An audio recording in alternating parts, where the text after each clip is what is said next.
Well, we're back on the old Zed. So I picked the Zed Head up from the Buzzard the other day as we were going through, well, past London. And so what he's done is done a 3-angle valve job. See if I can show you here. 3-angle valve job with a cutter, plus right out here where the two seats meet, this has also been cut to unmask the valve, and as you can see it's a nice cut. So he's got a cutter that he's specially made to put in this radius cut right on the outside of the 3-angle cut. So first of all, you can just still see the blue. The blue is the seat itself. Then outside there you can see a cut which is basically at 30 degrees.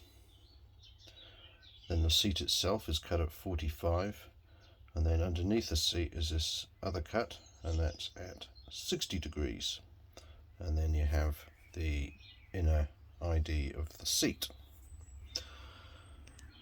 So when you use the 3-angle cut, that means that you can position, well, you can control the position and the width of the seat, of the actual sealing surface of the where the valve sits on the seat.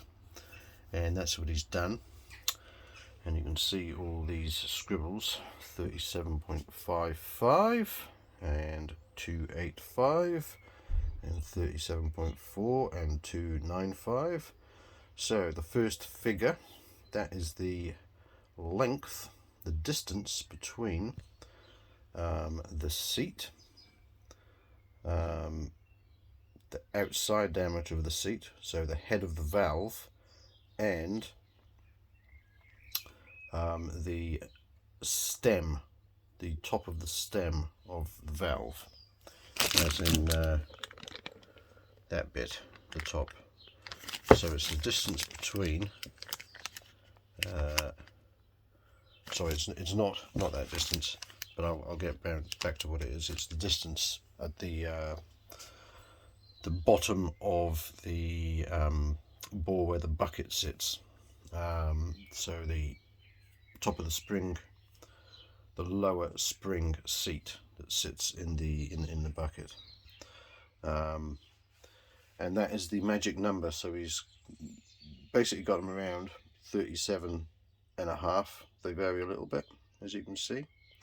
And the second number circled is the shim size, as in 2.8, 2.85, 2.8, 2.95, 2.95, which is a little bit over mid shim. Because the shims go from 185 to 3.2. So what he's done is then, for each valve, he has then bagged up the bucket that he's used, and the valve that he's used, and the collets. Now he's got the collets in because the collets are now matched to the valve, and the valve is matched to the bucket, and this is quite important to get these right. And the collets on the exhausts, he's had to grind down the top face of the collets, and he's got a jig for doing that. So this is why I've gone to him, because he's a specialist, because he's got all the tooling, he's got all the knowledge, he knows all the correct measurements. Now he's had to grind down the top of the collets, so the top of the valve stem is proud of the top of the collets, so the shim is sitting on the top of the valve, and then the bucket then sits on top of the shim. If you've got the situation where your collets are sitting proud of the shim, well, there ain't much point in that, is there? Well, actually, the collet's proud of the valve stem, because then you've got a gap, which is not very good, and your shim isn't sitting on your valve, it's sitting on your collets, which is a big no-no, because that will actually probably split your collets and your valve will drop, and that's the end of your engine. Goodbye. So that's what he's done on there.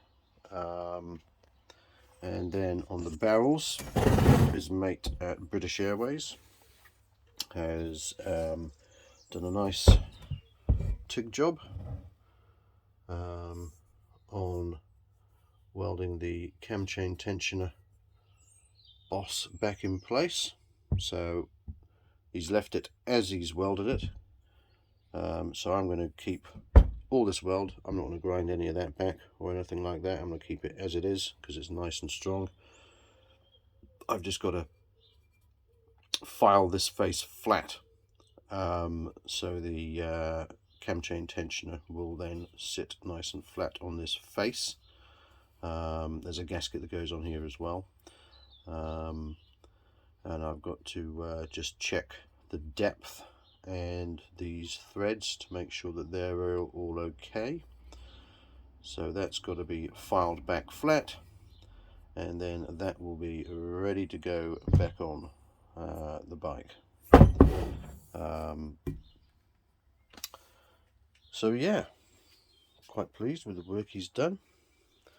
So another dent in the budget, 50 quid for the welding and 300 quid for Buzzards work, which is fine and kind of what I expected. I don't know exactly where the budget's sitting right now, but it's yeah, getting on for about 700 or 800 quid or somewhere around there so far. So my next job is to check everything. So one thing I have learnt doing projects over the years is when you get somebody to do some work externally, is make damn sure that you check their work before you move forward, and that will be the next thing to do. So all the valves and the collets and the shims and probably just the outer valve springs, I will assemble all up in this head in the correct locations that they're supposed to go, and I will check his work, check the valve clearances, and basically go from there. So that's the next job before I do anything else, is to check to make sure that everything is okay and okay to proceed. And that will mean that the power valve is going to go a little bit on hold, but what I can do is I have got all that stuff ready for vapor blasting, and I have to go up that way in the next couple of days anyway, so I'll be taking that up for vapor blasting, and while they're vapor blasting that, I can be doing this. But the Zed is my priority because I want to get that on the road next month basically. So I've got a month to gas flow it, and then do a few other jobs on it. The barrels, get the piston rings back on, get the barrels on. I've got to do a few other things, look at clutch, etc., because it might be a bit of a clutch issue, and yeah, move on from there. But yeah, quite pleased with that.